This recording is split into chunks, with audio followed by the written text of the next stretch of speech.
We're here today on Country Pocket with House of Hamill. We have Rose Baldino and Brian Buchanan with us. Their new album is Wildfire. Say hi, guys. Hello, Hello, thanks for Trevor. having us. Okay, so you are located in Philadelphia. So, how exactly did you wind up making Celtic folk pop? Well, both of us are fiddle players, and we grew up playing Irish music, Cape Breton music. And I grew up in Ontario, Canada, so outside of Toronto. And I moved down to be with Rose in Philadelphia area back in 2014, 2015, almost 10 years ago.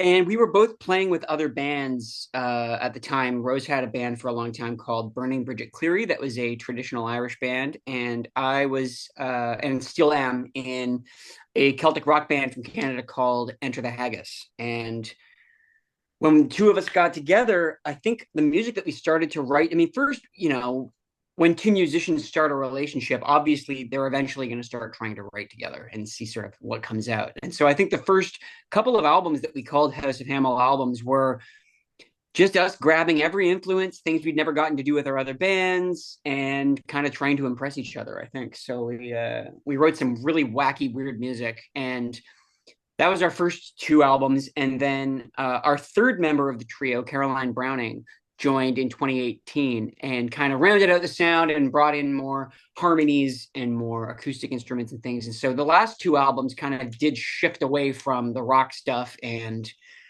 in a more maybe organic direction, I guess would be how we'd put it.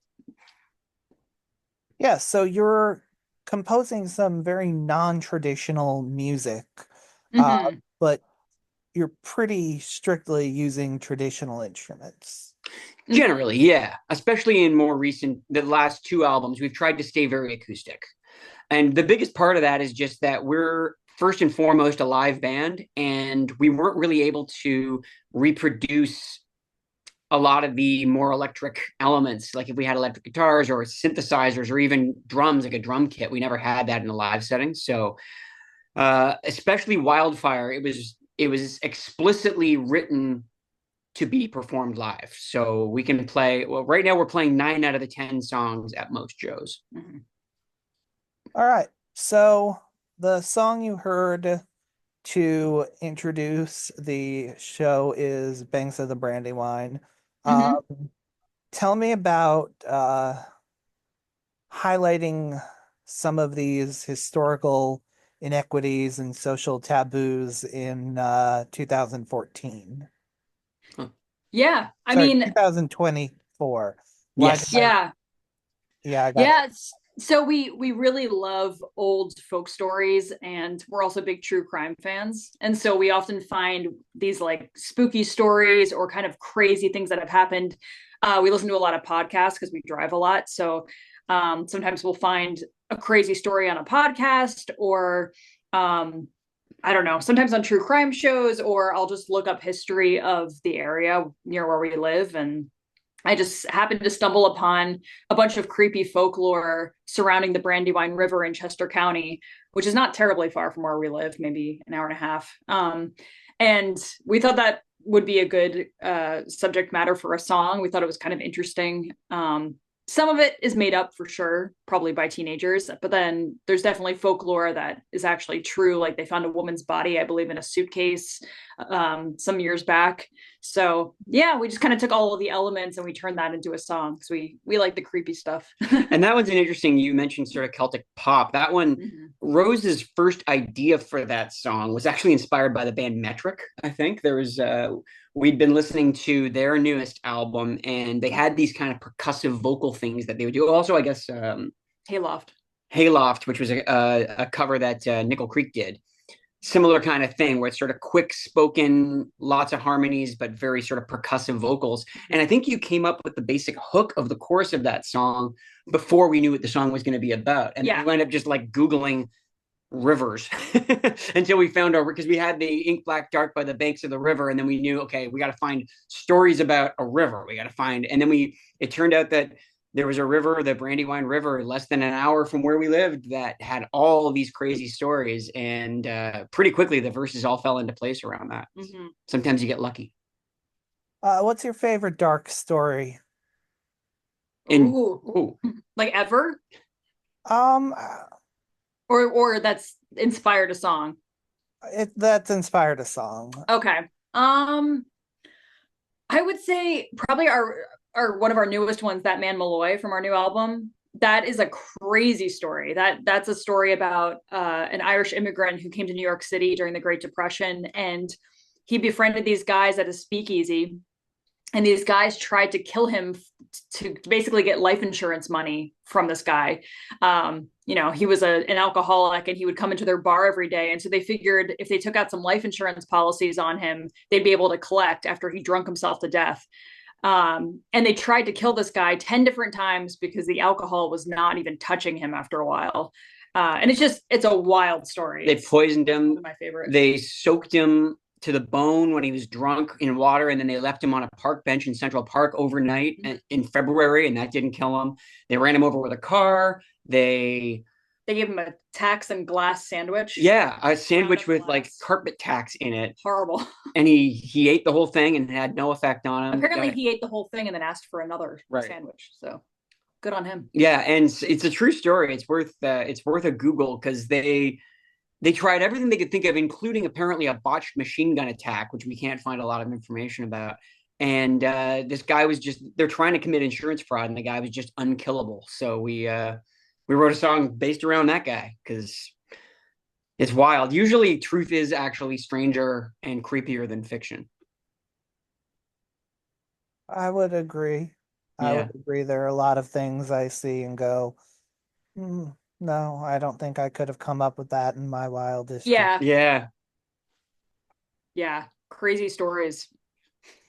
So, there's sort of the darkness on this album, and then there are the positive messages on this album.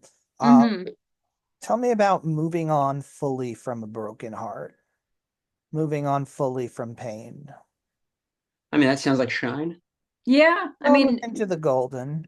yeah, yeah, Or Into yeah, the that's true. Golden is a very positive song. That's one that we were inspired by a Yeats poem called Dream of a Blessed Spirit. And that just has beautiful words in that poem. And so we turned that one into a song and added a chorus to go with it.